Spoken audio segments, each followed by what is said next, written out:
So guys finally আমি গান্ধী মণ্ডপলৈ যাই আছোঁ। গান্ধী মণ্ডপৰ যিখিনি আপোনালোকৰ সৌন্দৰ্য থাকে সেইবিলাক দেখাম আৰু ৰাস্তাতে যাই থকা এই সেউজীয়া বৰ ধুনীয়া চাইডে চাইডে যিটো সেউজীয়া গছ গছনি আছে সেইবিলাক চাই এনজয় কৰক।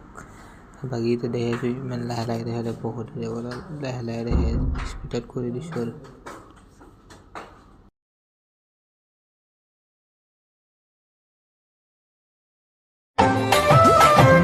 শুনিব পাহাৰি কৰ তই শুনিবি মোৰ হৃদয়ত পানী দিবি তোৰ বুকুৰে মাজত জোৱা ৰখিব।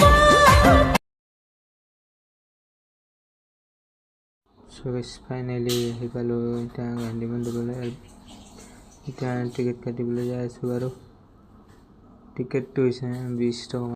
সেই ভিতৰখন সোমাই আহি এতিয়া দেখিব যদি বহুত ধুনীয়া পৰিৱেশ, সেইবিলাক সৌন্দৰ্য আছে চাই ল'ব পাৰে। আৰু মেইন বস্তুটো হৈছে আপোনাৰ এইটো মহাত্মা গান্ধী গাইছ, এইটো দেখোন জাতীয় পতাকাখন চবতকৈ ওখ। সেইটোৱে গুৱাহাটীৰ সকলো জেগাৰ পৰা দেখা পায়। সেইটো চাই লওক আৰু বাকীবিলাক সৌন্দৰ্যটো চাই লওক, ইমান ধুনীয়া আৰু ঠাণ্ডা। কাপোৰবিলাকৰ কাৰণে বহুত ভাল, যদি আহিব বিচাৰে আহিব পাৰে।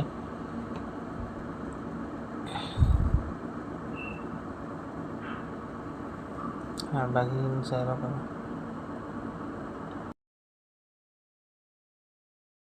গাইছ আপোনালোকে ভিতৰত সোমাই দেখিবলৈ পাব যে ৰাইট চাইডে এইটো এটা ঘৰৰ নিচিনা আছে। তাতে আপোনাৰ ওপৰতে মহাত্মা গান্ধীৰ সকলোখিনি বিষয়ে লিখি কেনে থোৱা আছে, ফটো কৰি থোৱা আছে।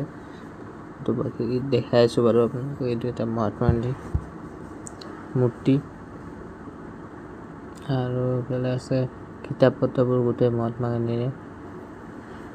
এইটো এটা মহাত্মা গান্ধী বহি থকা মূৰ্তি এটা বনাই থৈছে।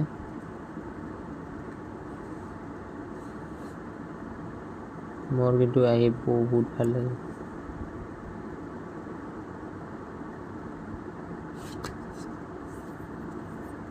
চাই লওক সেইটোৱে।